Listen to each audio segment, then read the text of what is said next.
Hi friends, my name is Saif. You're watching Grey on Tech TV.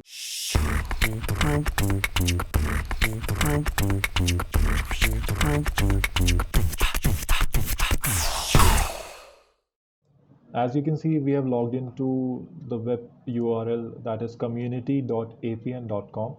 Here, this is what we can find is APN community. We can find different like training sessions which are to be held in upcoming days.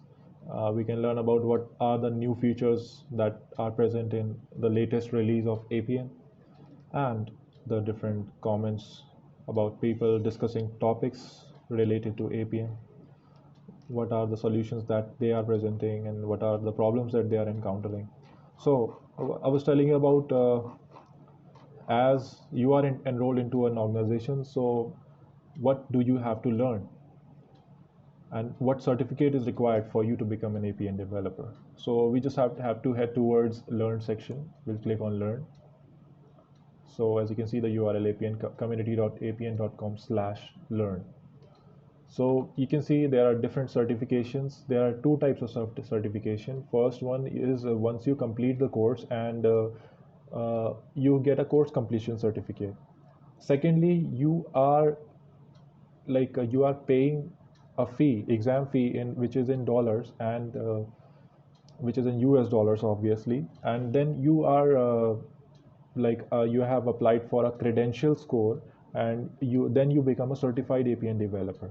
So it depends on your organization, what are the requirements of the organization, if they are comfortable for you to just start with the developer course and get a basic certification after completion of the course, or you just have to be prepared to enroll with the credential examination and there might be a situation where your company says you just have to complete your course first and get certified and send it to your manager, and secondly you just have to within practical learning and some passage of time you just have to plan your credential exam also, where you have to pay fees and it is a one-time attempt, and once you are successful you'll get a certification, official certified developer of APN certificate.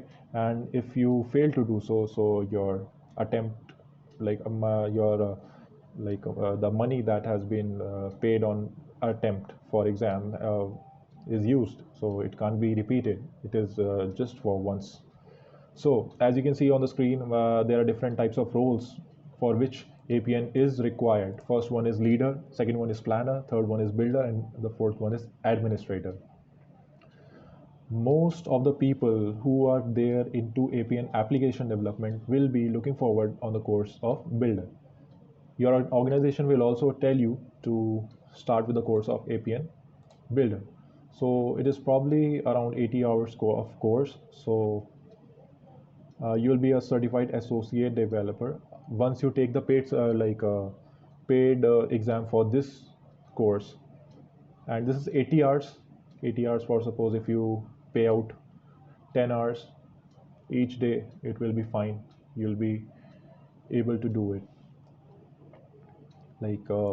I suppose you can nobody can see a video for consecutively 8 to 10 hours, but if you take regular breaks and if you are consistent and you have you have a zeal to learn, then definitely you can learn it. The first course which I told you, and which is amongst most popular amongst all the courses, and if you are an APN developer moving towards low, if you are a developer who is fresh into the market and is starting up with the low code automation, that means you have to do and it is definitely recommended for new developers, and you have to do this course. It is mandatory from your organization perspective as also, and for your learning perspective as well. So you should know how to build things in APN. Secondly, there is an administrator course where you will be getting knowledge about what are the web administration tasks that you have to do, what are the server administration tasks that you have to do, that you are you have to do the transactions from server, fetching the data and uploading the data. So you just have to make sure that your servers are working fine down there with the integration of the application, and you just have to monitor the application. So if you are an administrator, So be it post development or pre development, your task is to make sure that your servers are working fine in the entire course of the deployment of the application. The next one is planner.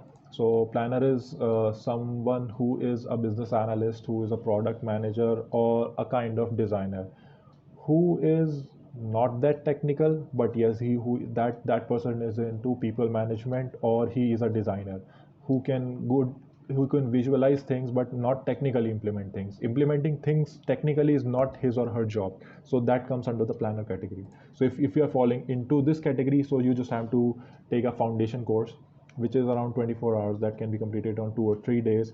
And the ones who are business analysts, like business analysts are those persons who are into direct or indirect communication with the client, and they are into requirement gathering process of software development. So they need to know on what tool, like they are like dealing with the client, like what are the requirements of the client, and how will they implement it, how will they conceptualize it, how will they visualize the process that has to be done or implemented. So they have to do this Appian Foundation course.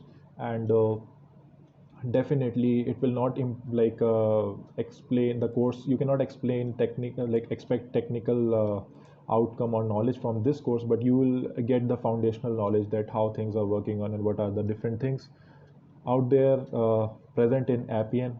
And the knowledge limited to business analyst will be 100% from this course. And the next one is leader, the one who is a business leader, managers, like the ones who are in senior management, and the ones who are stakeholders.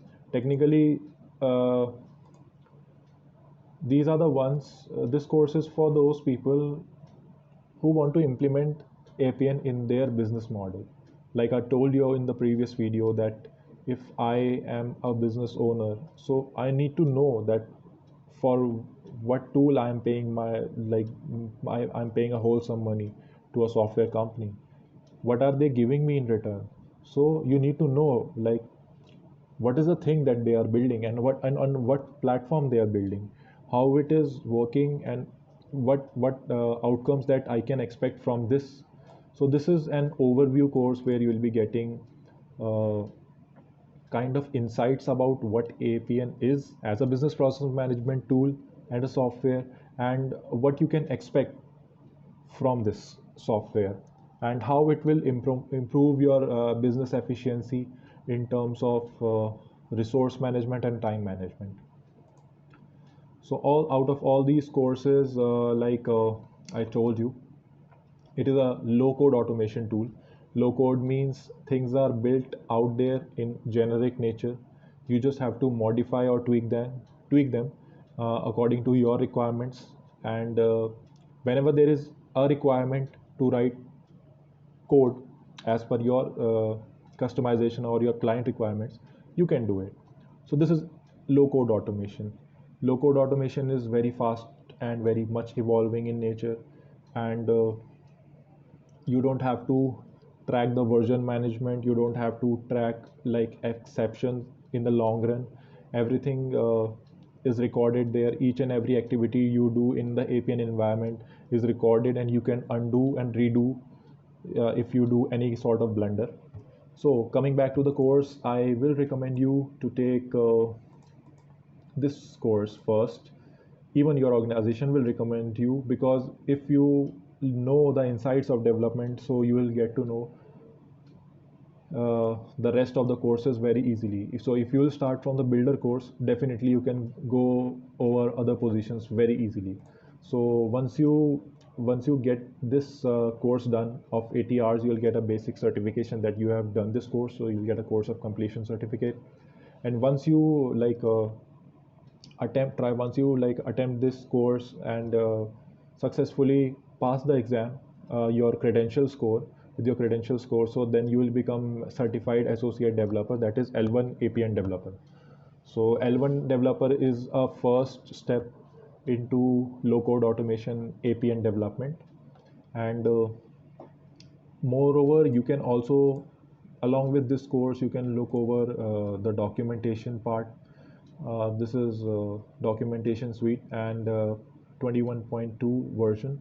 What is new in this release and what are the new things which are present here in the new update, what is the process modeling, integrations, and RPA and all those things. I also forgot to tell you that APN also is an RPA tool. RPA stands for Robotic Process Automation. What is Robotic Process Automation? That I'll be telling you in the next video. Thank you.